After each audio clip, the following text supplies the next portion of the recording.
Bien avant de commencer notre grand thème du jour, l'équilibre familial, nous tenons à remercier le Dieu Tout-Puissant pour ce souffle de vie qu'il nous donne. Nous remercions Jésus-Christ qui nous a aimés et est venu pour nous sauver, sans oublier le Saint-Esprit qui nous aide à comprendre les Écritures saintes. Nous remercions vivement Pasteur Nathalie, Pasteur Samuel qui nous donne cette opportunité de parler au peuple de Dieu sur les thèmes plus importants de la vie.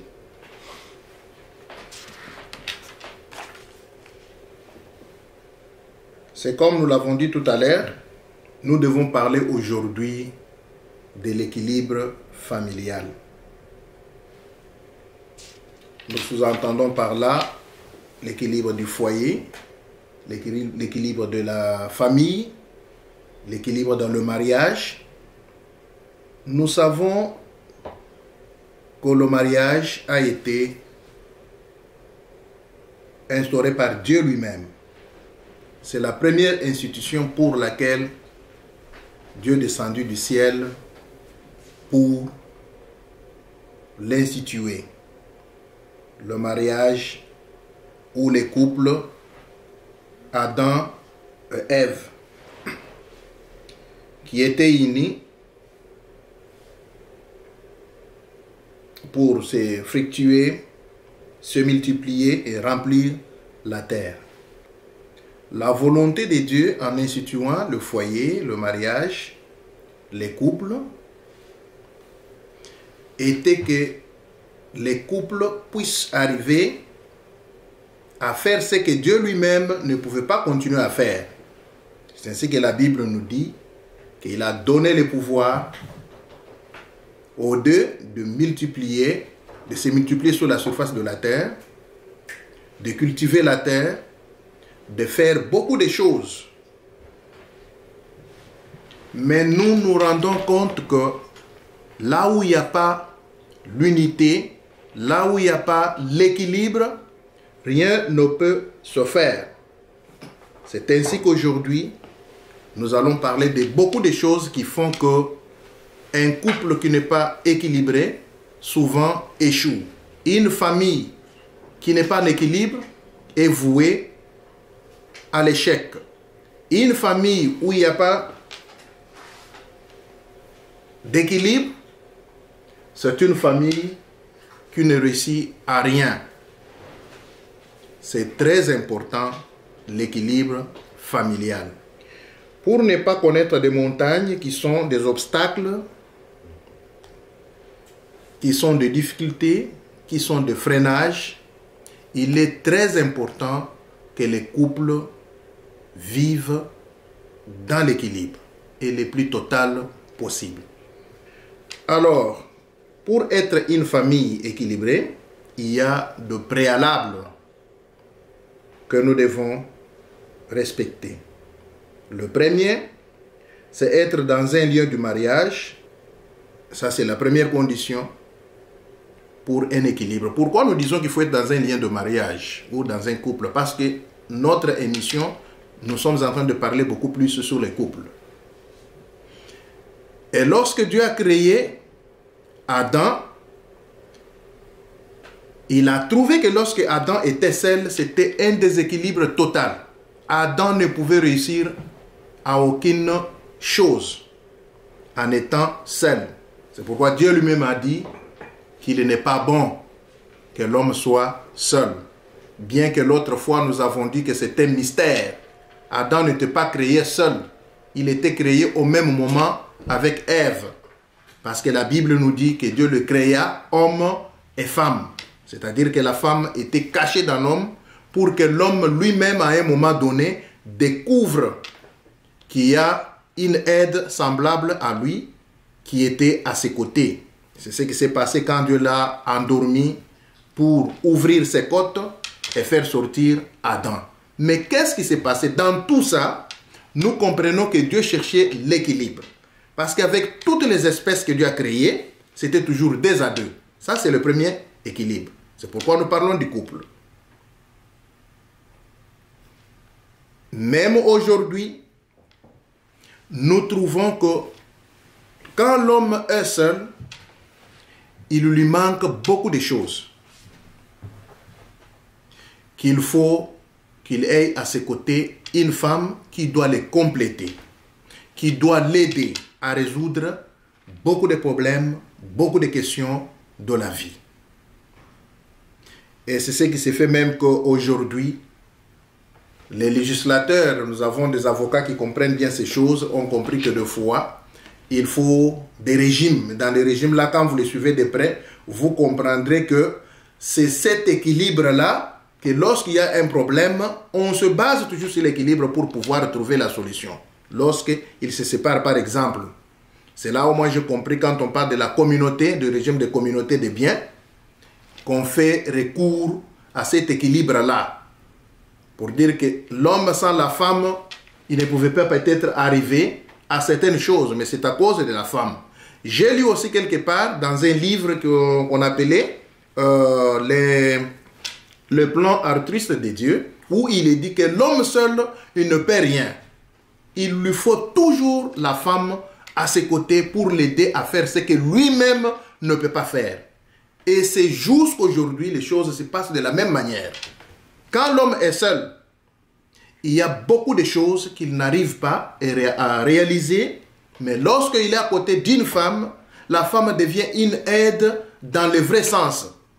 Et l'homme réussit, c'est pourquoi les Blancs disent que ce que l'homme trouve, l'homme ne constitue que le main pour pouvoir accueillir ce que Dieu destine à la femme. Mais c'est l'homme qui vient maintenant pour apporter ces choses-là. Et les Blancs ont compris que lorsqu'il faut se séparer, il faut donner à cette femme aussi la part. Comme pour dire que l'homme n'a pas eu ça seul. L'homme pouvait peut-être avoir certaines bénédictions, mais que lorsque nous considérons très bien la parole de Dieu, nous ne les comprenons pas comme étant une véritable bénédiction, mais ne fût-ce qu'une partie, quand il est seul. Mais lorsqu'il est à côté d'une femme, les choses commencent à se passer autrement. Là où il pouvait avoir un, il va en avoir double portion, à cause de la femme à ses côtés. On peut nous lire, pour arriver à bien comprendre ça, Genèse 2, 18, et là nous allons tirer quelque chose. Et nous allons ainsi avancer. Genèse 2, 18, l'Éternel Dieu dit, « Il n'est pas bon que l'homme soit seul, je lui ferai une aide semblable à lui. » Là, ce passage voudrait tout simplement dire que Dieu ne voulait pas que l'homme soit dans le déséquilibre. Pour qu'il y ait équilibre, il fallait que la femme soit à ses côtés. Et c'est clair. Nous passons à une autre étape qui explique très bien l'équilibre. Dans l'équilibre, au niveau de la famille, il faut qu'au centre de cette famille-là, qu'on trouve Dieu. Dans une famille, dans un foyer, dans un couple où il n'y a pas Dieu, souvent, on est voué à des échecs. Mais là où Dieu est, c'est la réussite. Et la réussite totale. C'est pourquoi, ce deuxième point de la présence de Dieu au centre de tout pour un couple s'avère être un point très important pour la réussite de la mission de l'homme, la réussite dans la vie de l'homme, la réussite dans la famille. On va nous lire Daniel 3, 25, que nous allons expliquer le pourquoi Dieu doit être au centre. Tu peux nous lire?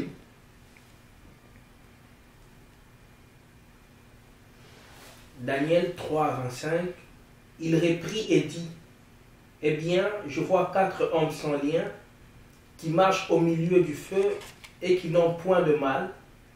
Et la figure du 4e ressemble à celle d'un fils des dieux. » Voilà.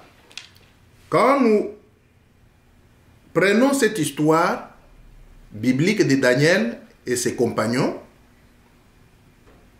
ces gens, nous trouvons qu'au centre de leur vie, ils avaient mis Dieu. Et ce Dieu, quand il était avec eux, même tous les défis possibles qui pouvaient se présenter devant eux, ils avaient des solutions parce qu'ils étaient avec Dieu.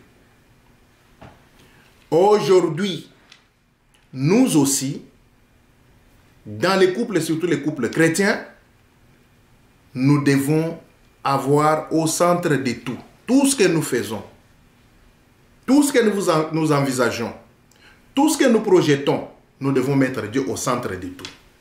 Une famille qui n'a pas Dieu au centre échoue et échoue lamentablement. Les enfants deviennent têtus, s'il y en a. Les finances deviennent têtues, ils n'obéissent pas. De maladies deviennent des maladies des fois incurables. Bien qu'on peut aller après plusieurs médecins, les médecins sont limités et on ne trouve pas de solution, on ne trouve pas de guérison. Pourquoi? Parce qu'il n'y a pas Dieu. Mais là où Dieu est, c'est la réussite. Les cas qu'on vient de nous lire dans la Bible de Shadrach, Meshach et Abednego, lorsqu'ils ont refusé d'adorer les dieux que Nebuchadnezzar avait demandé qu'ils soient adorés, on les a mis dans la fournaise ardente du feu. Mais la Bible nous dit qu'on a constaté que ces gens-là vivaient dans le feu. Lorsque les serviteurs sont allés voir même les rois, ils ont trouvé qu'au lieu qu'ils soient 3, ils étaient à 4. Et le roi lui-même dit que je vois comme la 4e personne a le visage d'un fils de Dieu. C'est la présence de Dieu. Et cette présence-là a donné la victoire à Shadrach, Meshach et Abednego.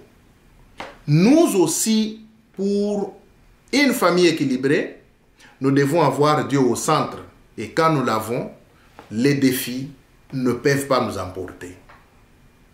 Les maladies, les problèmes ne peuvent pas avoir le dessus sur nous. Et c'est ça, une famille équilibrée. Une famille équilibrée doit être aussi une famille qui sert Dieu. Et c'est très important. C'est ainsi que Josué pouvait dire que si vous refusez de servir Dieu aujourd'hui, mais moi et ma famille, nous servirons l'Éternel. Quand on sert l'Éternel Dieu, on devient équilibré. Parce que Dieu n'abandonne jamais ceux qui le servent. Il ne les abandonne jamais. Il ne voudra jamais qu'ils soient dans la honte.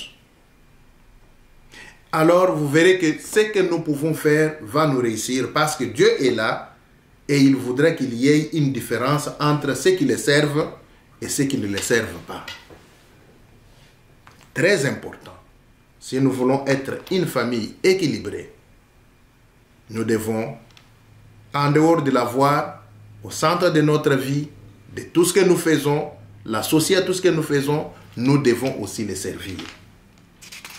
Et ça, c'est très, très, très, très important pour que nous puissions être de familles ou des couples équilibrés dans la vie. Je m'en vais expliquer ce qui se passe avec beaucoup de familles, aujourd'hui surtout des familles païennes qui ne comprennent pas le rôle de la femme dans un couple, le rôle de l'homme, parce que chacun a toujours un rôle à jouer que l'autre ne peut pas. Ce que la femme peut faire, l'homme ne peut pas le faire, même s'il peut se frapper la poitrine. Dieu qui avait fait ces choses connaît les capacités qu'il a données à la femme et les capacités qu'il a données à l'homme. Une famille équilibrée, c'est une famille où il y a de la considération de l'un et de l'autre. L'homme doit toujours considérer la femme comme une aide semblable qui a des capacités à résoudre beaucoup de problèmes à ses côtés. Et vice-versa pour la femme. Et lorsque, dans une famille, l'homme commence à faire ce que la femme doit faire, ça devient un désordre. et un désordre total. Cette famille-là ne peut pas réussir à beaucoup de choses. De la même manière que lorsque la femme cherche à prendre la place de l'homme, les choses ne vont pas marcher dans cette famille-là et ça devient une famille déséquilibrée, où tout le monde se prend pour chef. Et là, c'est un secret. Ce n'est pas pour rien que Dieu, en créant la femme ou en ressortant la femme, il n'est pas allé au pied pour prendre l'os du pied et créer la femme, de peur que l'homme, dans toute la vie, commence à marcher sur la femme, considère la femme comme le marchepied. Mais Dieu a pris dans les côtes. Et les côtes, c'est le milieu. Vous avez la partie inférieure, la partie supérieure, mais les côtes, c'est au milieu. Quand Dieu prend ça, c'est pour dire qu'il y a un certain équilibre. Il y a une certaine égalité que nous devons respecter, que nous devons comprendre des choses comme ça. Nous ne devons pas comprendre des choses comme le monde. Pour dire que la femme, c'est une esclave. Non, la femme n'est pas une esclave, mais la femme est une aide à l'homme.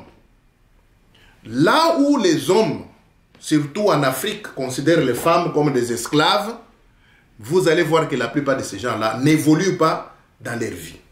C'est comme nous là. Moi, je suis africain, je suis congolais et un Mukwang. Chez nous, les Bakwanga de Foua, on ne considère pas la femme. Mais nous avons vu ces familles-là qui n'ont pas de la considération de la femme parce qu'ils ne comprennent pas comment ils doivent faire de sorte que l'équilibre là puisse exister. Il y a beaucoup de choses qui ne marchent pas. Ce sont les gens qui tâtonnent dans la vie. Mais pour ne pas tâtonner, il faut comprendre que la femme a été mise à côté de l'homme pour jouer un rôle. Et ce rôle-là, il n'y a que la femme qui peut les jouer. Quand vous refusez à la femme de jouer ce rôle-là, vous vous déséquilibrez. Et rien ne peut marcher. Vous allez vivre sur les soupçons, vous allez vivre sur l'infidélité, beaucoup de choses. Parce que ici, quand je parle de l'infidélité, nous allons voir aussi dans l'autre thème que nous allons aborder. Ce n'est pas seulement dans le cadre du désordre sexuel, l'infidélité dans le cadre de l'adultère. Il y a infidélité lorsque on n'arrive pas à respecter le vœu qu'on s'est fait dans le lien de mariage. Quand on ne le respecte pas, c'est un déséquilibre. Entre autres, les choses qu'il faut faire, elles sont nombreuses. L'équilibre est donc important. C'est une notion que Dieu a mise dans le mariage depuis la fondation du monde. À la création même, Dieu avait déjà pensé à l'équilibre. Même si la femme et l'homme, les deux peuvent travailler, mais vous allez toujours voir qu'il y a un rôle particulier que la femme doit remplir et aussi un autre que l'homme aussi va remplir. Alors, bien-aimés, réussir dans la vie, c'est marcher dans les principes de Dieu. Et parmi les principes, il y a cette notion d'équilibre, auquel je vous demande, pour vous qui êtes chrétiens, pour vous qui voulez réussir dans tout ce que vous faites, cherchez l'équilibre familial qui est très, très, très, très important. Les témoignages pour les gens qui vivent cet équilibre sont légion.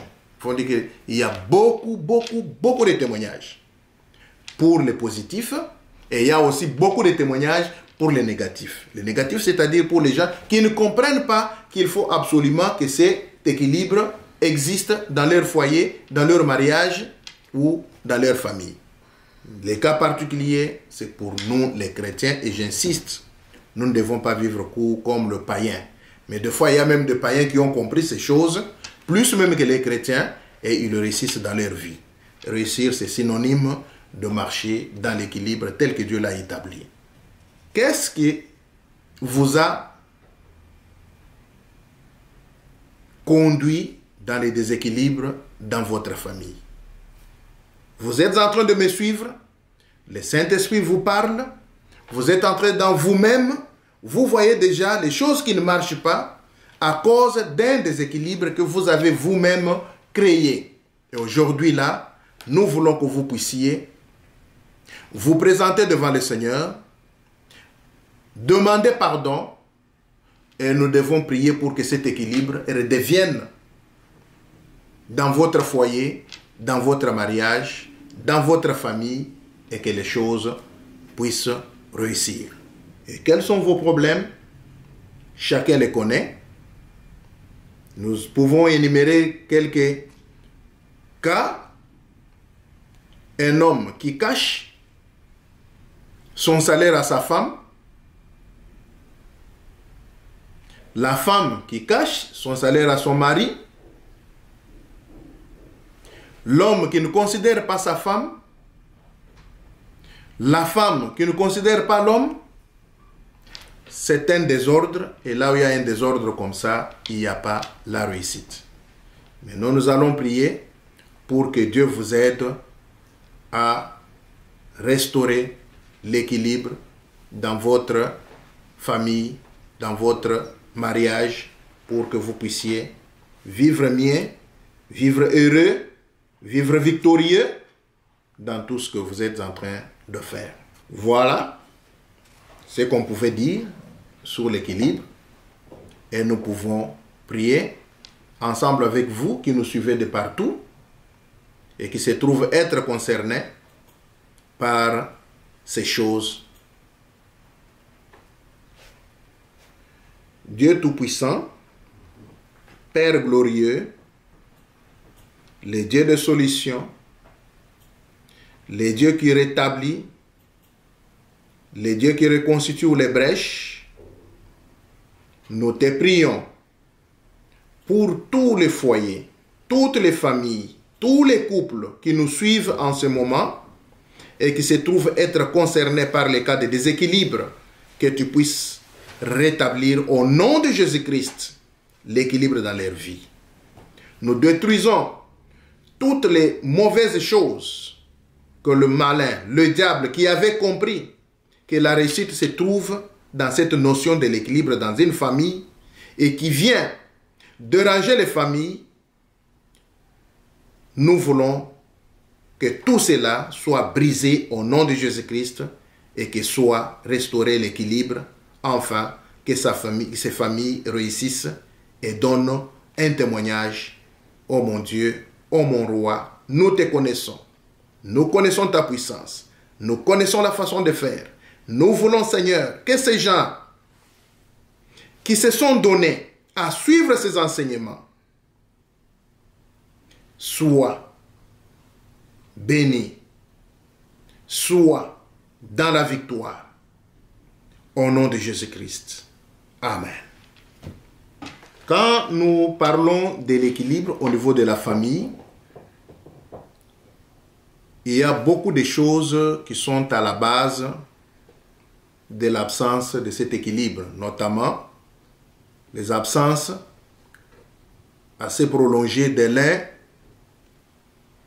ou l'autre parent. Souvent, les enfants se retrouvent seuls.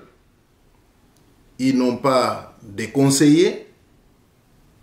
Ils n'ont pas un modèle à suivre parce que les parents doivent être aussi un modèle par excellence dans une famille dite équilibrée. C'est pourquoi les parents ont un devoir de se forcer pour mettre même un programme sur pied de manière que quand l'autre est absent, et quand l'un plutôt est absent, que l'autre soit présent pour jouer aussi le rôle qu'ils doivent jouer en tant que parents dans la famille. Et c'est très important. Aujourd'hui, nous voyons beaucoup des enfants qui sont devenus les enfants de la rue parce que ils n'ont pas cette affection-là de parents. Ils ne voient pas la présence de parents.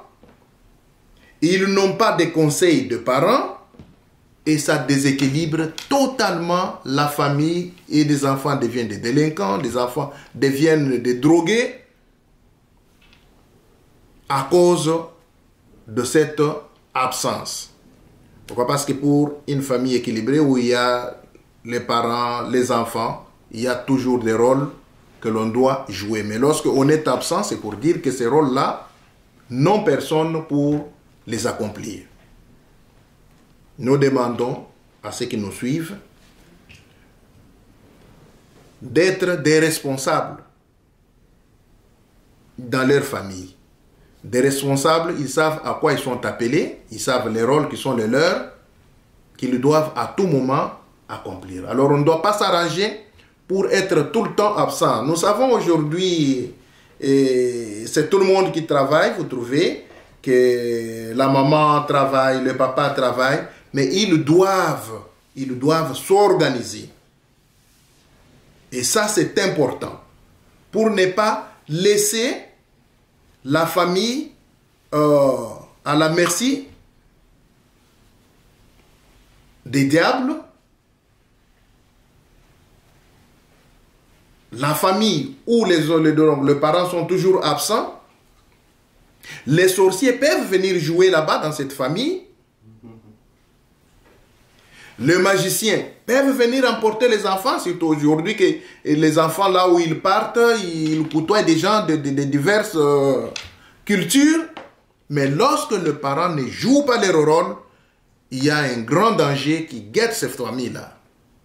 Alors, pour éviter que cela n'arrive, il faut que le parent soit toujours là. Je peux donner un exemple pour les filles qui se découvrent. Lorsque le parent ne joue pas leur rôle, cette famille-là devient déséquilibrée et nous risquons d'avoir des filles prostituées dans cette famille-là. Pourquoi? Parce qu'il n'y a pas cet équilibre-là. Les enfants se retrouvent de blessés, ils n'ont pas de conseils, ils apprennent des choses par la rue, ils apprennent des choses à partir de leurs amis et ils se déroutent complètement et de telles familles deviennent déséquilibrées. Ce sont des problèmes et sur problèmes qui ne peuvent pas trouver des solutions. C'est pourquoi nous conseillons à ceux qui nous suivent de faire attention à l'équilibre familial. Surtout pour cet aspect des choses où, malgré le travail, les parents ne doivent pas abandonner leur rôle. Ils doivent toujours avoir le temps de rester ensemble avec les enfants. Il y a aussi une autre chose très importante, c'est de savoir que l'équilibre, là, on le cherche aussi. Il ne vient pas de soi-même. Ce sont les personnes qui vivent ensemble dans une famille qu'ils doivent tout faire pour qu'il y ait cet équilibre-là. Et c'est très important, que ce soit pour les païens, que ce soit pour les chrétiens, parce que la volonté de Dieu est que toutes les familles vivent dans l'équilibre pour qu'ils vivent le bonheur, qu'ils vivent la joie, qu'ils vivent la réussite, qu'ils vivent la victoire. Sans l'équilibre, la victoire est loin d'être vécue. Nous avons parlé de l'équilibre, nous avons parlé des conséquences que les familles trouvent lorsque ils sont dans les déséquilibres. Mais l'homme et la femme, ensemble aussi avec des enfants qui sont déjà conscients, peuvent chercher cet équilibre. L'équilibre se cherche dans la famille d'abord en commençant par le parent, là où il y a l'harmonie. Et l'harmonie se cherche, l'harmonie se retrouve dans la causerie. C'est parmi les stratégies que les foyers, que les familles doivent avoir. Là où il y a le dialogue absent, on ne peut pas réparer le brèche. Parce qu'avant d'aller vers Dieu, il faut que d'abord, ceux qui sont dans les couples, dans les mariages, cherchent d'abord à trouver des solutions entre eux. C'est dans la causerie qu'ils peuvent arriver à se dire que voilà, si ça n'a pas marché, c'est parce que nous nous sommes comportés comme ça, comme cela. Et ce que nous devons faire, c'est de revenir, nous mettre encore ensemble. Et entre autres stratégies, c'est se pardonner mutuellement, prier ensemble pour que les choses marchent. Et une fois qu'à leur niveau, ils ont fait cette gymnastique-là, Dieu est tout prêt à exaucer leurs prières quand ils vont la lui adresser pour que l'équilibre qui manquait lui revienne. Mais lorsque ces histoires ne sont pas vécues, les diables va toujours trouver quelque chose qu'il faut faire dans le sens négatif dans cette famille-là, parce que ces gens-là sont dans la distraction. Ils ne savent pas qu'après avoir perdu l'équilibre, qu'il faut rechercher cet équilibre. Et nous allons prier aussi pour que le réparateur de brèche, Dieu Tout-Puissant, puisse soutenir tous ceux-là qui, à un moment donné, ont constaté qu'il y avait les déséquilibres dans leur famille, dans leur foyer, qu'ils sont revenus en eux-mêmes, qu'ils ont trouvé des solutions, des stratégies qu'ils ont mises ensemble pour que cet équilibre. Et la deuxième partie, c'est Dieu maintenant qui vient renforcer leurs décisions pour que l'équilibre redevienne et que les choses puissent marcher. Nous pouvons prier. Tendre Père, le Dieu de toute puissance qui nous a appelés, qui nous a choisis, pour que nous te servions. Toi qui nous écoutes, conformément à ta parole qui dit que ce que vous lierez sur la terre, cela sera lié au ciel. Nous voulons nous mettre d'accord que pour nos familles, nos couples qui étaient dans les équilibres, Seigneur, mais qui ont su revenir à toi, Éternel Dieu Tout-Puissant, nous te demandons de réparer le brèche. Nous te demandons, Seigneur, de leur donner tout ce qu'il faut, de leur donner l'envie de la prière, parce que c'est dans la prière qu'on réussit beaucoup de choses. La prière pour l'équilibre. Et que chaque fois qu'ils se mettront debout pour prier dans ce sens-là, mon Dieu, que tu les exauces. Mais à nous, nous disons que tu es là, que tu nous as écoutés, que tu les as écoutés et que tu es prompt, Seigneur notre Dieu, à donner des solutions pour la gloire de ton nom. Nous avons prié au nom de Jésus-Christ. Amen. Notre émission Cœur à Cœur, c'est pour aider les gens à rétablir l'équilibre. Et si vous avez des problèmes, vous voyez les numéros qui défilent au bas de l'écran. N'hésitez pas à nous écrire. N'hésitez pas à appeler. Ensemble, avec l'aide du Saint-Esprit, nous saurons nous entraider pour que nous puissions être des familles, des foyers équilibrés. Que Dieu vous bénisse.